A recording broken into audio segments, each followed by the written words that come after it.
Hi everyone, my name is Francis Pisani. I'm a journalist and an essayist, and after covering information technology for Silicon Valley for 15 years, I've traveled around the world and I'm working now on cities, smart and others. It's my pleasure to welcome you to this talk, which is a dive, whose title is A Dive in the Heart of the New World's Innovative Ecosystems, Collaboration, Competition, or co-petition. We have two guests, Carlos Diaz and Dominique Piotet. Please introduce yourself as briefly as possible. Yes, my name is Carlos Diaz. Very happy to be with you. I live in San Francisco. Right now, I'm not in San Francisco. I'm actually in Paso Robles, that is a wine country near San Francisco. I'm just near San Luis Obispo. And yes, to introduce myself, I'm an entrepreneur. I founded several startups, both in Europe and in the US. I'm about to launch a new startup, but I'm also an investor. I have a fund, and I invest mainly in French funders that are targeting the US market. Dominique. And hello, I'm Dominique Piotet. I used to live in San Francisco. I did spend 16 years in San Francisco, in Silicon Valley. I was an entrepreneur. I sold my company, did a few things, and recently I moved to Kiev in Ukraine, where I am right now to be the CEO of Unit City, which is one of the largest innovation park in Europe. And so it's the evening in Kiev, it's the morning in San Francisco, and it's almost the end of the day in Paris. So I think we're covering a wide range of time zones here. That's cool. Yeah. Cool. Thank you. We will try to address five issues during this conversation.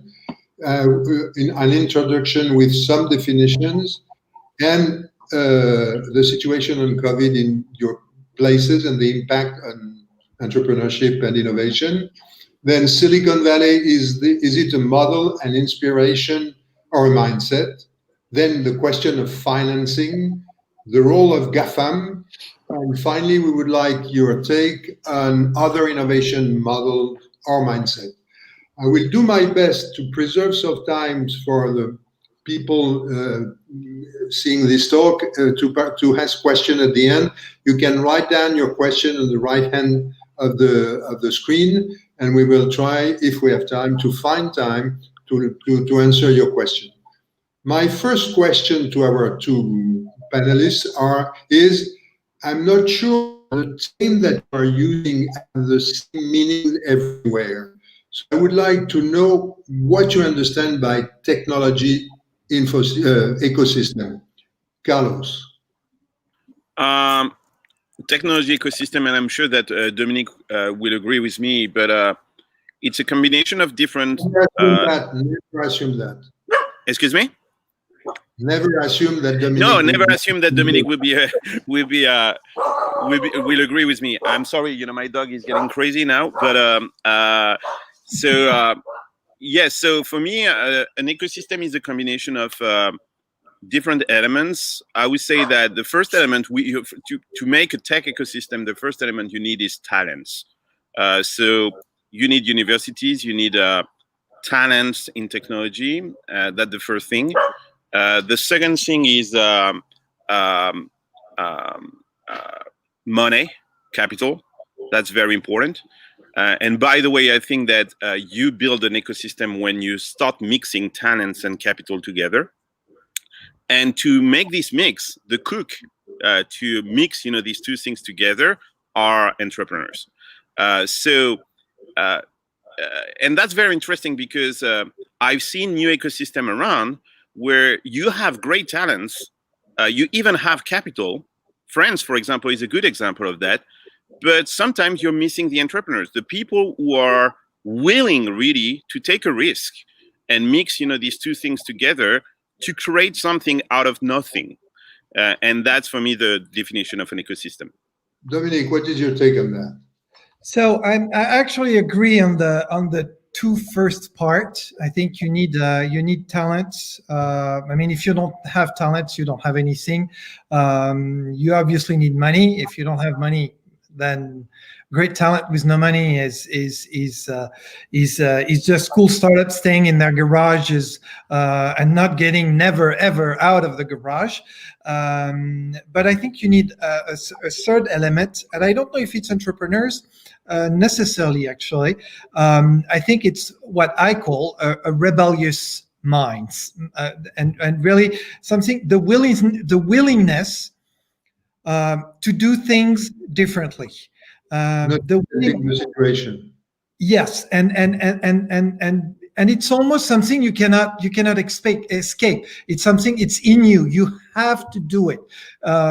It's sometimes I call that the counterculture. Is you want to go against. Instead of going with the flow, you want to go against the flow because you have that vision of the future being against the flow and not going with the flow. And I think the first two components, you can get them. You can buy them. You can buy talent. You can bring talent. You can create universities. You can. It will take a long time, but you can. You can attract money, and I think you can always attract money. And there's ways to tax whatever. But if you don't have that mindset, that crazy spirit, that crazy culture, then nothing will come out of it. And I think this is an amazing thing that Silicon Valley has. I think this is something I see in Kiev. What I don't see in Kiev is money. I see talent. I see culture. I don't see money. I'm looking, but I still don't see the money. But once again, I think that's an easy part to bring. How do you move from this rebellious spirit to the topic of our talk, which is cooperation, competition, or coopetition? Okay. Do you get the first. question? Yeah, Dominique go ahead, first. Dominique. I think counterculture people tend to get together. Think about the hippies in San Francisco in the 70s. I mean, it was kind of a magnet for all the people to come together to be part of that flow. I think there's a strong attraction of people from counterculture to come together, to get together. It's minorities usually have a tendency to feel that they are a bit stronger together. However, that's a good point, because I think there's two things. There's two elements. Competition is often against the rest of the world. And I will take an example. Uber. Uber is definitely a competition against the regulation of the world, the taxi companies of the world, and all the gated system that we had everywhere. But a lot of people had to go in that game to make Uber possible. And so it's not just Uber, it's Bolt, it's tons of other companies that went together. It's Lyft, so it takes a lot of people who are competitors, but who in fact are fighting against the same status quo. And I think that's where I'm starting to see coopetition to build a different world. Carlos. Yeah, I think that Dominique is raising a very interesting point when it comes to Silicon Valley. There is, by the way, a very interesting book to read, named From Counterculture to Cyberculture. This book was written by Fred Turner. It's a fascinating book that explains how the culture of Silicon Valley was shaped during the 70s with the homebrew computer club and things like that, with all these hippies. If you think a little bit of what's going on here in Silicon Valley, you can tie that to a lot of things that happened in the 70s. Just give you an example. All these incubators and all these accelerators, these co-working space are just communities, people that decide to join together, okay, to share resources and have the same vision and want to change the world, doing stuff by themselves.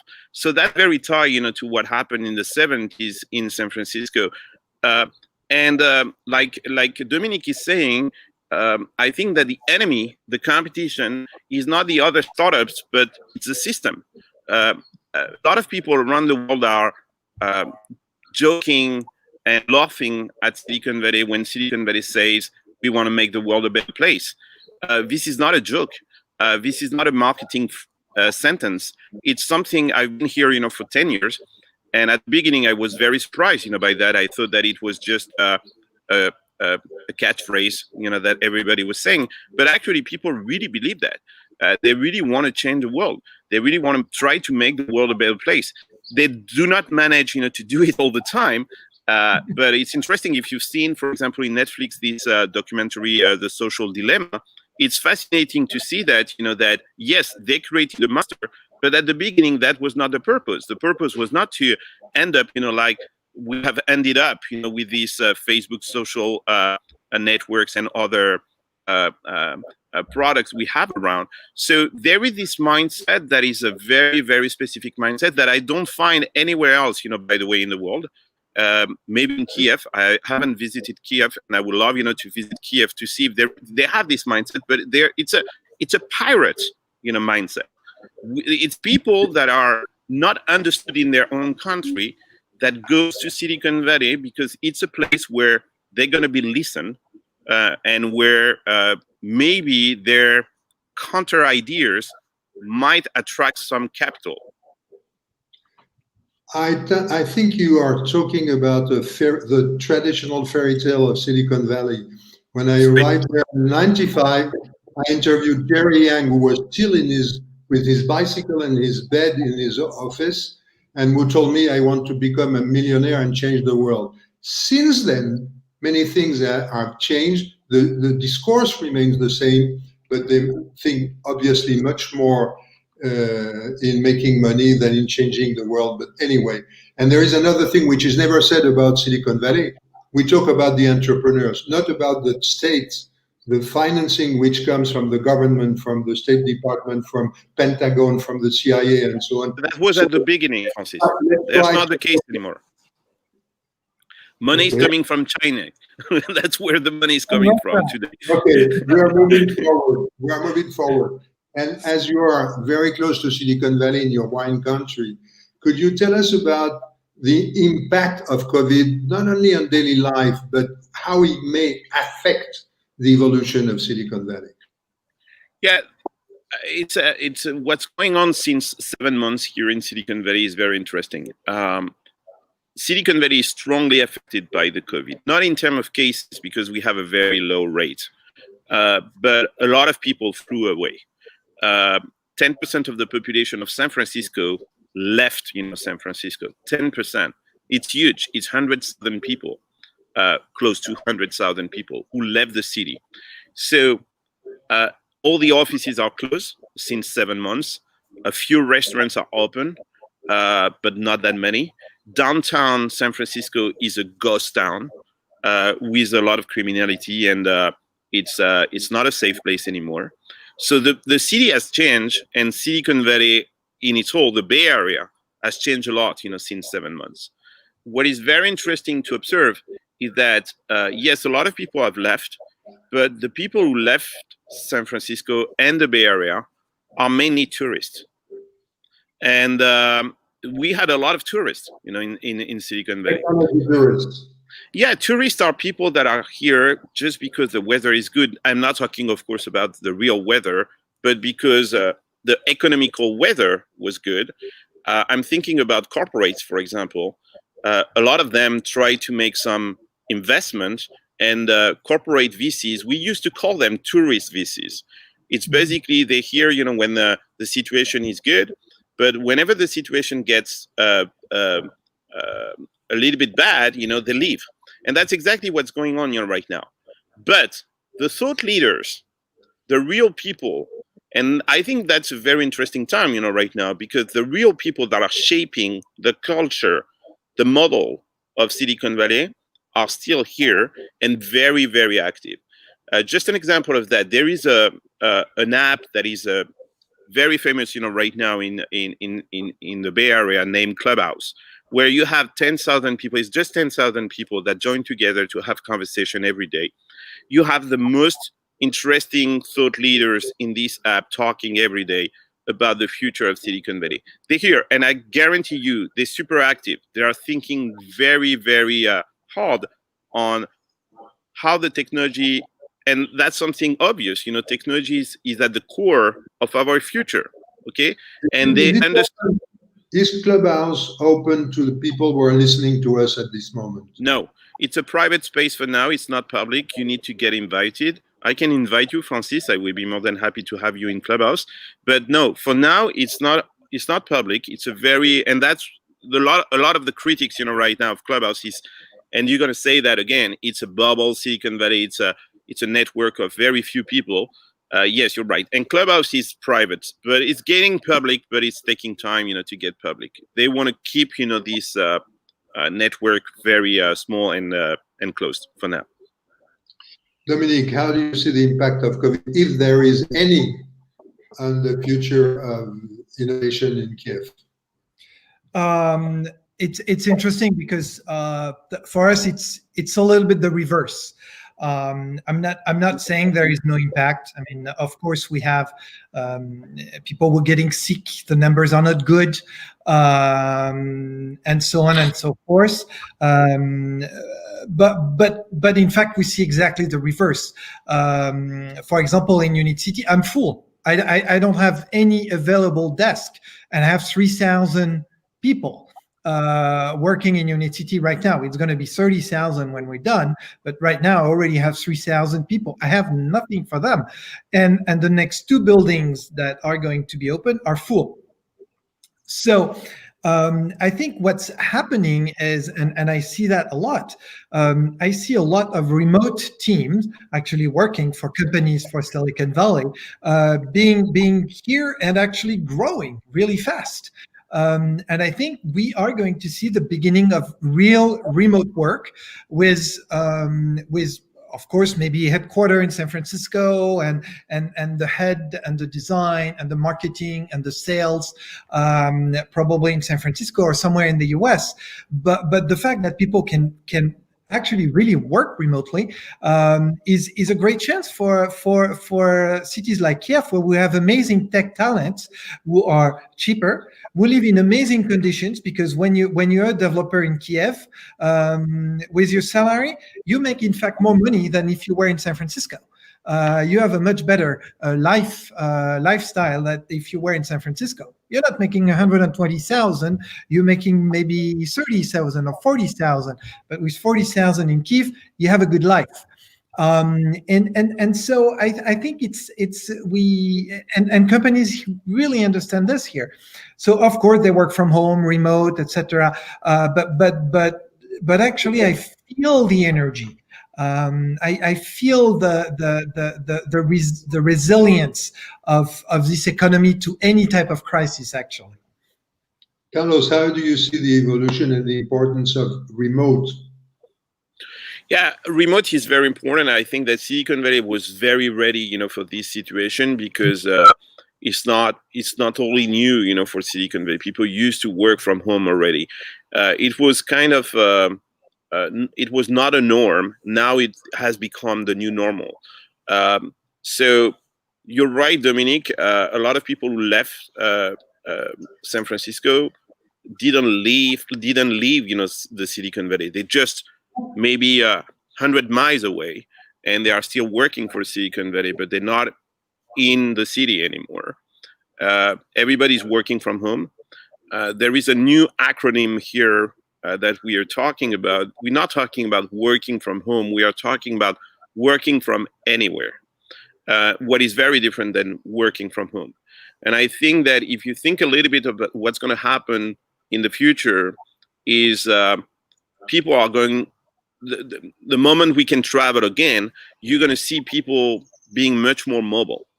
And maybe they're going to spend 3 months here and 6 months there and 3 months there, and change their location very often, not only based on, not change the location based on their professional projects, but based on their personal projects, because the professional project can remain the same. I can continue to work for Google, for example, and spend 6 months in Costa Rica, 3 months in France, and 3 months in San Francisco with the same project, or in Kyiv, if I'm from Ukraine, for example, or if I want to visit, this country.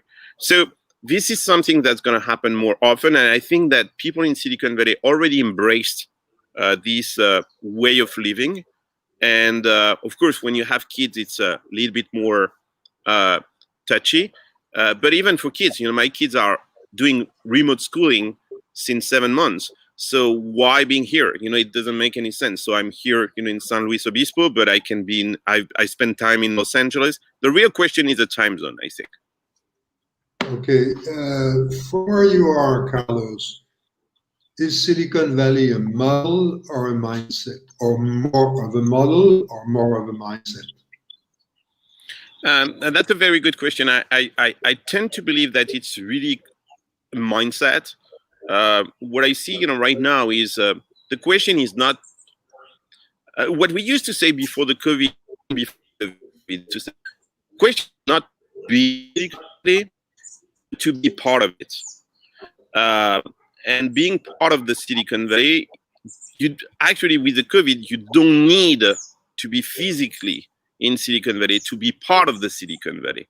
If you're part of Clubhouse, you're part of the Silicon Valley. You don't need, and all the people in Clubhouse are not based in Silicon Valley, by the way. There is people from Europe, there is people from everywhere.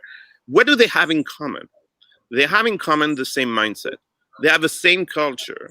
They think the same way, not the same way, but at least they have some values, common values that bring them together.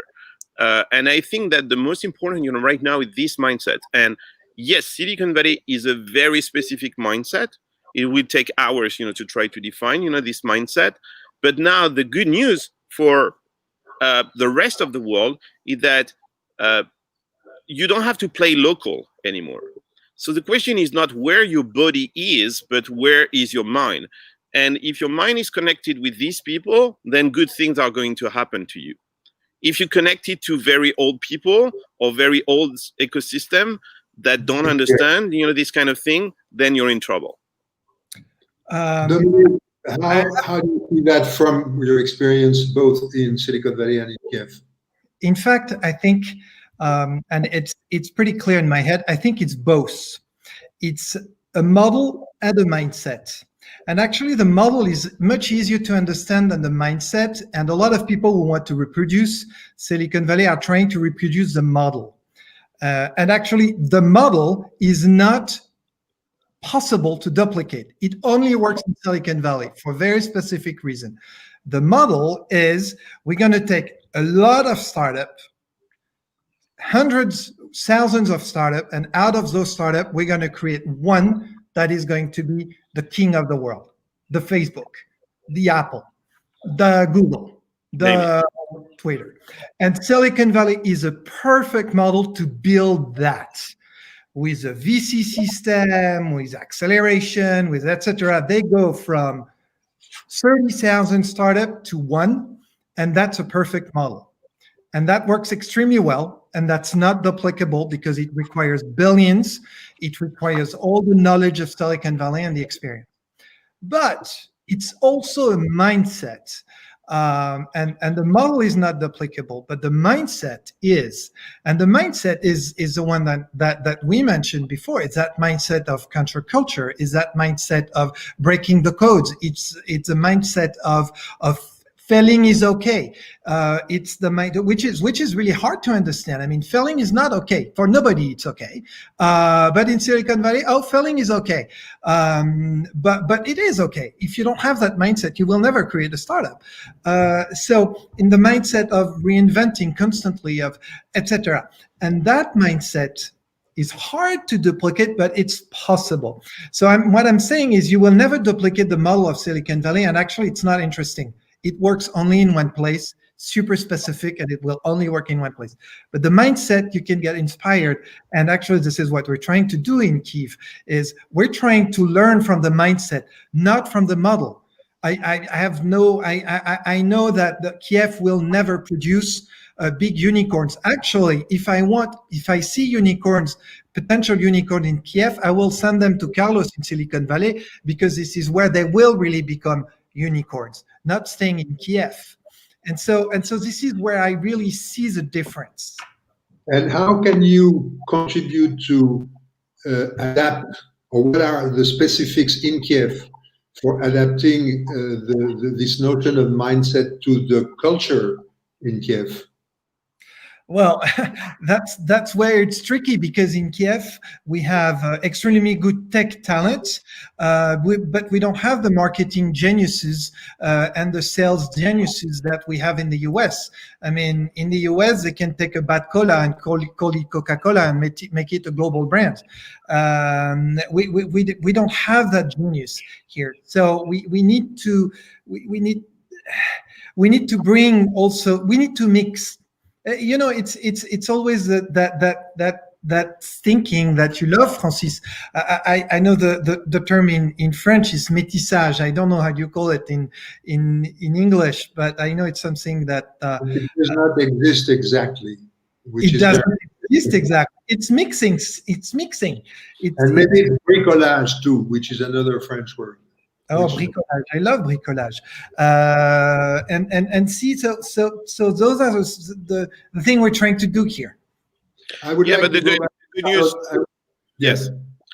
Just to react on what Dominique and you just said here, that the good news right now is that it was very difficult for you to do that before, because changing your life and moving to Kiev is a very tough decision, to take. I mean, I don't know. I need what is my connection, with Ukraine to decide, to go live there if I don't have any professional project or personal project there. But now, because we are remote, it's much easier, to do. So you can start, bringing thinkers, creative thinkers, to you, and start collaborating with people in Kiev remotely. That's totally possible. And then, because we're going to become more mobile, some of them, because they like, what they are doing with you remotely, maybe are going to decide, because then that's when the connection gets started, to go spend 3 months there to strengthen stuff they've been working on remotely for the last 9 months, for example. So we're going to start, seeing this kind of thing. And I think we have a generation, like how do you call? How would you? I call a legion of people around the world that want to break the system, because what is obvious with the COVID is that this system doesn't work. Okay, our system, our actual system, doesn't work. So we need to invent a new system. I'm not saying that it's going to be Silicon Valley who's going to invent, this new system. It's going to be people from all around the world with a mindset of pirates. And we have to create this legion of people around the world. They might be based in Kiev, they might be based in Paris, they might be based in San Francisco, that decide to join and collaborate online together to create startups from anywhere to change the system. One thing that could make the diffusion of the mindset easier is that in Silicon Valley, roughly half of the entrepreneurs are born outside of the US. 51%. And maybe this is a multicultural place, more than anywhere in the US except New York, maybe, certainly. And how do you see the impact of this multicultural basis culture framework in the diffusion of the mindset, both of you? It's very important for one reason. I've been thinking about that, for many years. I couldn't understand why Silicon Valley was so attractive. And then I realized exactly what you're saying.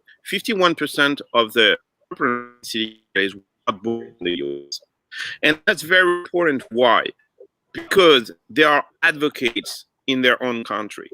For just an example, I was one of the first Twitter users back in 2007. Who do you think I tweeted first, with? French people.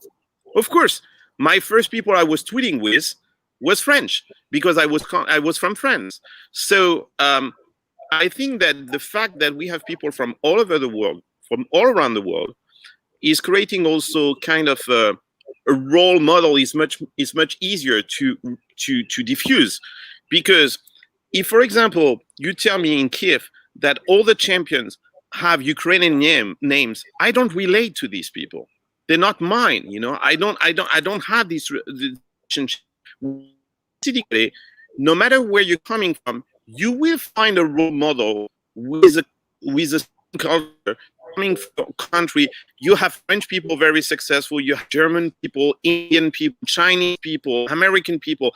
Everybody can relate to someone in Silicon Valley because there is people from all over the world, and that's what makes Silicon Valley so unique. So an advice for other ecosystem is bring people. I know that it's kind of it's a counter argument right now where everybody's trying to protect themselves from immigration. That's a total mistake. You should bring people from all over the world because that's a way for you to show the rest of the world that you are interesting. Dominique, how do you see that in Kiev? Well, it's very interesting, and actually, it's a very tricky question because I strongly believe, actually, and Carlos loved that term in diasporas. And I think the role of diasporas is enormous in bringing back actually not only money, which is something that is huge actually in Ukraine. I mean, the role of the diaspora, the economic role of the diaspora in Ukraine is enormous. I think it's 5 or 10% of the GDP, if not more. But what I don't see enough, and I think that's part of the Ukrainian culture, is I don't see enough knowledge coming back from this diaspora to Ukraine. There's kind of a tendency. I mean, French people, we will always be French. We hate each other and we love each other. We're always together. We travel together. We live together. We eat the same thing. No matter what we do. I mean, I'm in Kiev and I'm surrounded by French people. No matter what I do, and this is my life, and I love it. But I don't see that from Ukrainians. Ukrainians have a tendency. They leave the country. They feel relieved. They send money back to their family, and that's it. And they don't create transnational companies. They don't have that culture of we keep the R&D in Ukraine and we create the headquarter in the US. No, they will bring everybody to the US and they will forget about Ukraine. And that's where we need to change. One question. You said you had 3,600 people. How many are non-Ukrainian? 35% of the companies in Unit City are non-Ukrainian. 35% of the companies. Now, how many people are non-Ukrainian? Not many. Not many. Yeah, and in France it's kind of the same. Don't be ashamed about that. Because the French ecosystem is an ecosystem that I know very well, and I said that, and of course, people don't like when I say that. The real factor metric you should look at is exactly what you're asking, Francis, is how many foreign people do you have in your country willing to create a startup? Be careful, because you can have a lot of friends told me, yeah, we have a lot of people, that come back to France. Yes, but for what? To spend their money and buy apartments in Paris and don't do anything else? That doesn't count. You need people to come to your country to do something. And if you have people from other countries coming to your country to create something in your country for the rest of the world, not for the country, but for the rest of the world, then you've got something. So let's move to the next key question, maybe the most important one, financing. How is it evolving according to both your experiences? Financing, Carlos. Listen, there is a ton of money, okay? And with this crisis, and it's always the case, when there is a crisis, the rich people get richer and the poor people get poorer. That's always, this crisis doesn't change anything. So rich people have a lot of money. and they understood something that is very clear: is that technology is a good space to invest in. They have a they real estate is not maybe the best to invest in right now. Stock exchange, they're already very exposed to stock exchange and the public markets, so they are willing to invest money in technology and the private market. So I can see, at least here, and I think it is kind of the same in Europe as well. There is a lot of private capital for technology. The problem is not the money. The problem is the number of projects and entrepreneurs with interesting projects to invest in. But there is a ton of money. The question is more about the financing. So Silicon Valley is a mindset and model. It is a source of money. And how do you see, I'll ask Dominique first this aspect of the question, how do you see the importance of the money coming from the US, coming from Silicon Valley in your place? Yeah, well, for us, it's very clear. When I look at the number from the Ukrainian Association of Capital Risk, 90%, 90% of the money invested in startup in Ukraine comes from the US. Silicon Valley, New York, other places, mostly Silicon Valley. 90%. 10% of the money come from the rest of the world, including Ukraine.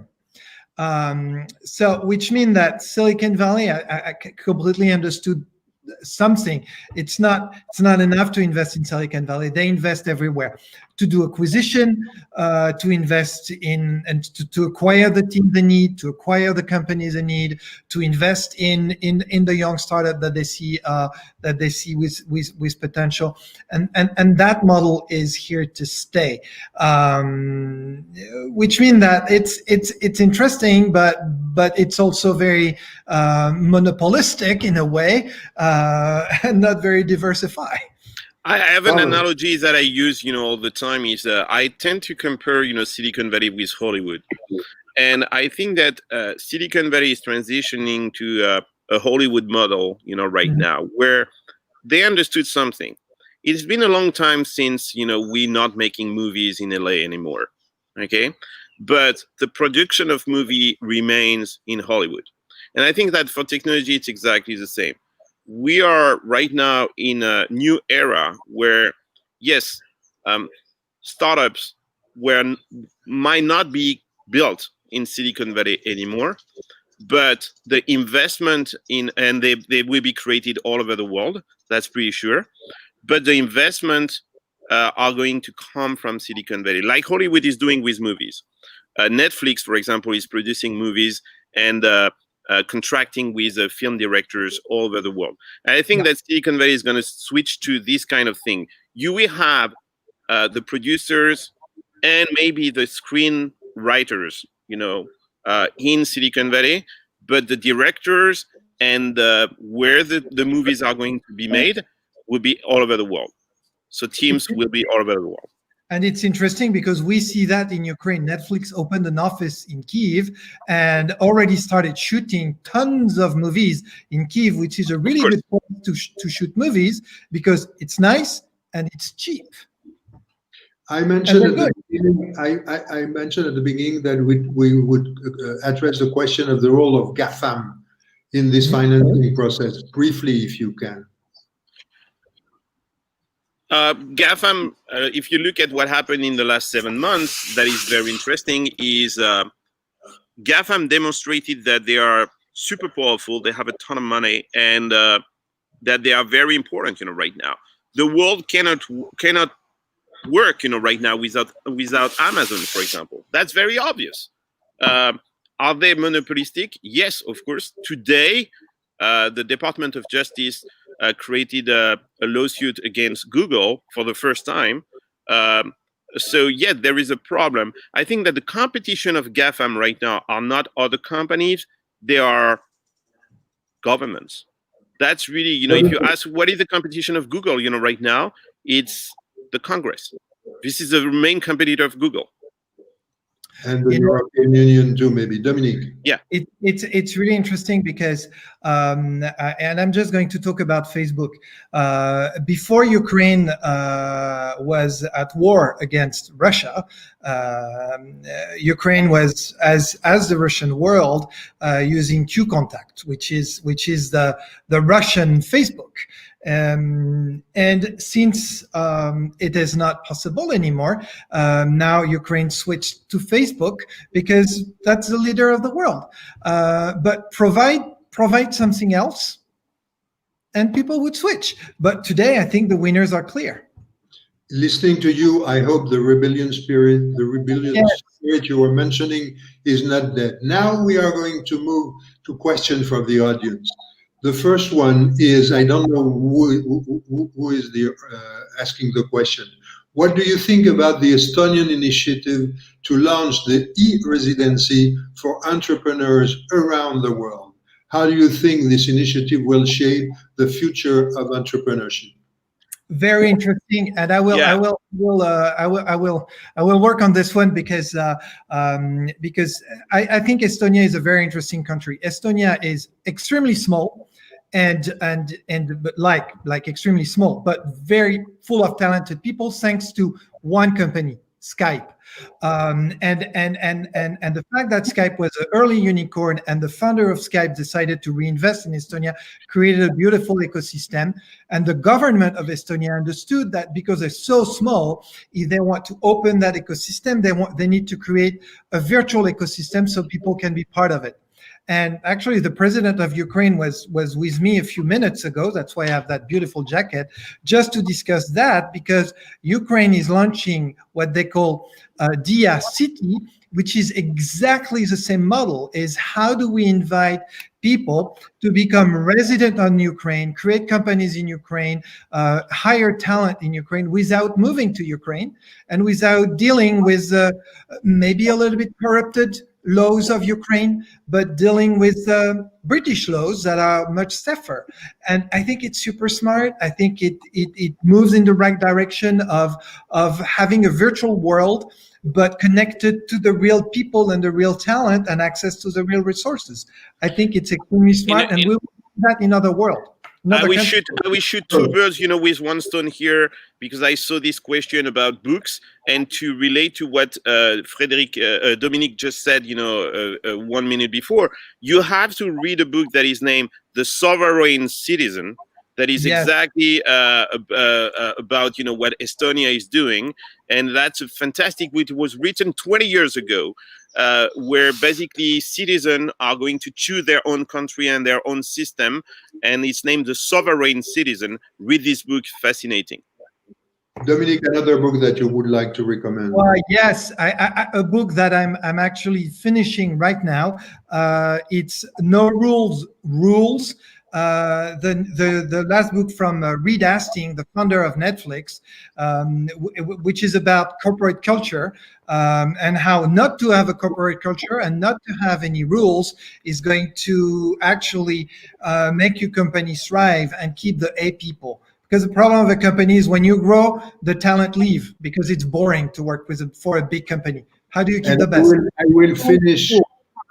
I will finish with a very old book that we have read, at least Dominique and me, which is called The Rainforest. The basic idea is, which you have mentioned all over during this talk, is that you cannot build an innovative ecosystem with a garden which looks like a French garden. It is like a rainforest in which you have weeds which come from everywhere. You don't know when, you don't know where, you don't know how they grow, but you help them grow. And this is the kind of climate that we need. Carlos, Dominique, thank you very much for contributing to the talk with your experiences. And I hope it was helpful for our listeners. Thank you. Thank you. Bye-bye. Bye-bye.